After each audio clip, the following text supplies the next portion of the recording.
व्यास जी कहते हैं, निगम कल्पतरोर्गलितं फलं शुकमुखादमृतद्रव संयुतं पिबत भागवतं रसमालयं मुहुरहो रसिका भुवि भावुका। हे पृथ्वी में रहने वाले रसिको, हे भावुको, आप श्रीमद् भागवत रूपी रस का पान करो, पान करो, पान करो। पिलाने के लिए लालायित है व्यास जी, आइए, जैसे शरबत बट रहा हो कहीं पर, आइए आइए आइए, ऐसे यहाँ अमृत रूपी रस बट रहा है। व्यास जी कह रहे, संसार में रहने वाले सभी लोग आ जाओ, इसको पान करो, इसका पान करो। कि क्या है ये? निगम रूपी जो कल्पतरु है, वेद रूपी जो कल्पतरु है, उसका गलित फल है ये श्रीमद् भागवत। और शुकदेव के मुख का स्पर्श पाकर ये फल और भी अधिक मधुर हो गया है। तोता जिसमें चोंच मार दे वो फल मधुर हो जाता है।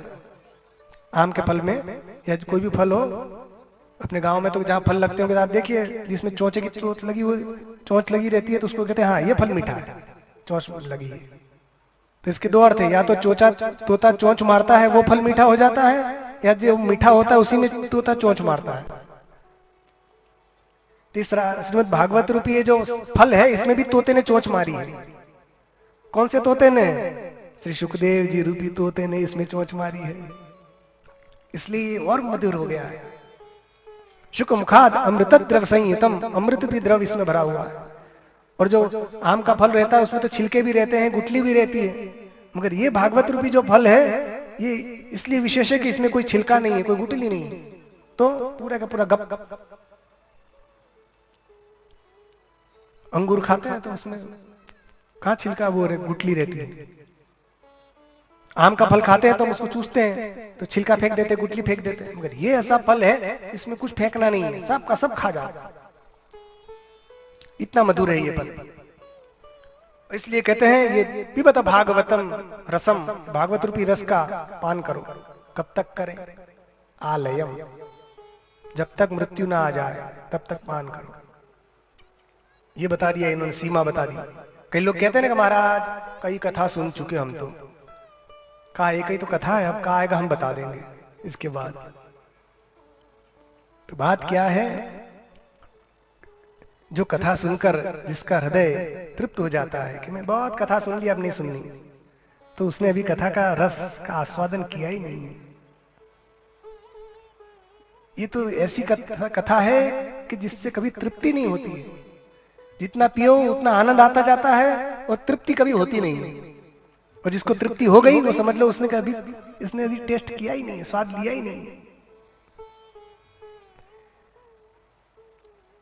रामचरित जे सुनत अघाई, रामचरित जे सुनत अघाई, रामचरित जे सुनत अघाई, रामचरित जे सुनत अघाई, रस विषेक जाना तिन नाही, रस विशेष जाना तिन नाही, रामचरित जे सुनत अघाई, रामचरित जे सुनत अघाई, रामचरित जे सुनत अघाई, रामचरित जे सुनत अघाई, रस